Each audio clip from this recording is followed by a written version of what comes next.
Hey everyone, and welcome. Today we're going to be talking about the film Godzilla vs. Kong. Fun fact, there are 36 movies in the Godzilla franchise, and there are 12 movies in the King Kong franchise.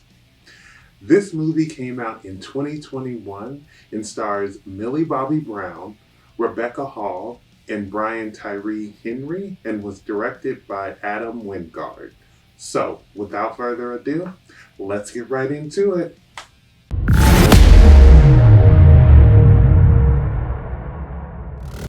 Godzilla vs. Kong tells the story of two titans, the king of monsters Godzilla and the giant gorilla King Kong.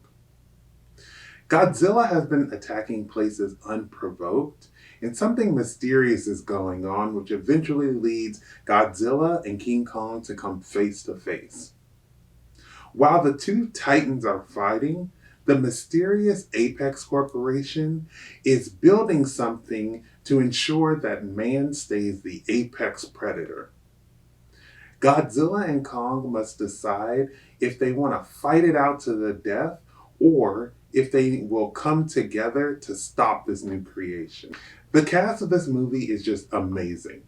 You have Millie Bobby Brown, who is in Stranger Things, Julian Dennison, who was in Deadpool 2, Rebecca Hall was in Iron Man 3, Brian Tyree Henry is in Atlanta, Alexander Skarsgård was in Big Little Lies, Isa Gonzalez was in I Care a Lot, and Kyle Chandler was in the 2005 version of King Kong.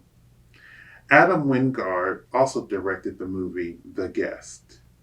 It took me a minute to get around to this movie because I had to get mentally prepared for the showdown. And let me tell you, it did not disappoint. First thing I thought immediately is that humans are always playing with powers beyond their control. We see in the prior two Godzilla movies how they are experimenting on these creatures that they know nothing about, which leads to catastrophe. In Kong Skull Island, they're trying to find this hollow earth and they drop all these bombs, which eventually awakens a giant skull creature. We see again in this movie how they are behind the reason why Godzilla is attacking these facilities, and they are also the reason why Godzilla and Kong come face to face at all. The common denominator in all of these problems are humans. Let me just say, I was not rooting for either side in this movie. I was really hoping that they would just become friends and fight Apex corporations because honestly, that was the real problem. There's no reason to pit two bad bitches against each other.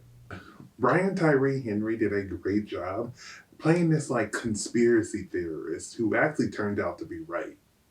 It was funny to see him play this character who always seemed paranoid, but you also felt that there was also some truth to some of the words that he was saying. Millie Bobby Brown returned from Godzilla King of Monsters. Her character Madison was very smart and determined to find the truth. I like how this character broke all of the rules to ensure that this company didn't get away with all the sketchy stuff that it was doing. Julian Dennison was a great addition to the cast as Madison's friend. He plays this character who's kind of down to go on this adventure, but also not down to go on this adventure. He really wants to help expose this company, but he also wants to be safe. Isa Gonzalez portrays Maya in this movie, who is the daughter of the CEO of Apex Corporations and one of the villains. I like Isa Gonzalez, but I was rooting for the downfall of her character because she made me believe that her character was just such an unlikable person. She also got what she deserved in the end. Rebecca Hall did such a great job portraying this character who was kind of like Jane Goodall to Kong. I love how she really wanted to ensure that Kong had the best life and had no intentions of hurting him. Kaylee Hoddle did an amazing job as Jaya.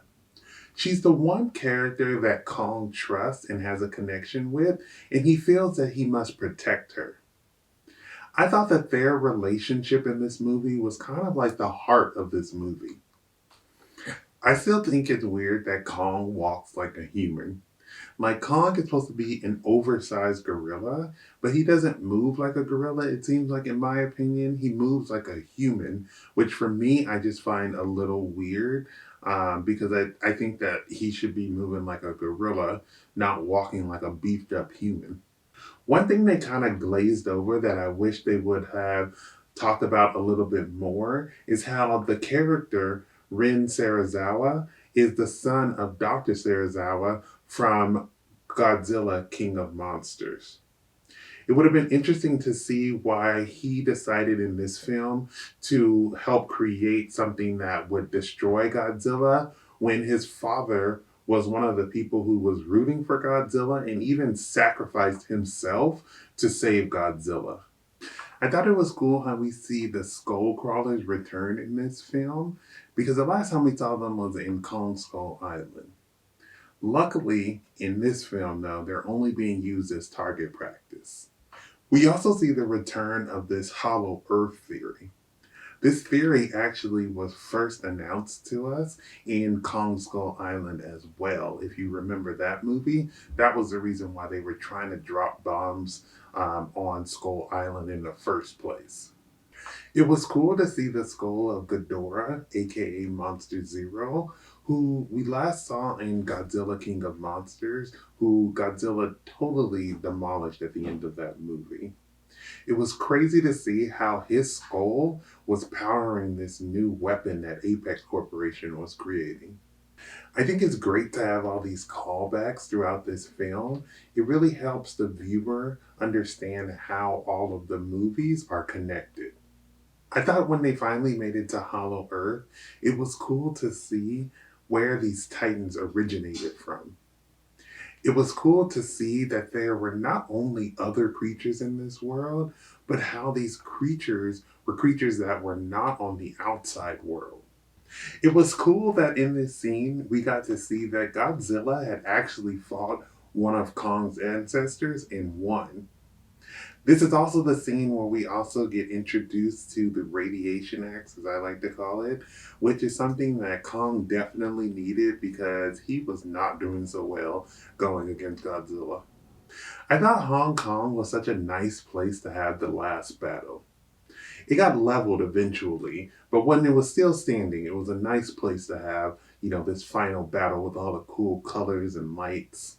During the last fight scene, I was kind of reminded of old King Kong movies when Kong was jumping onto buildings and, going from building to building. I don't know if that was intentional, but I thought if it was a cool callback to some of the other movies.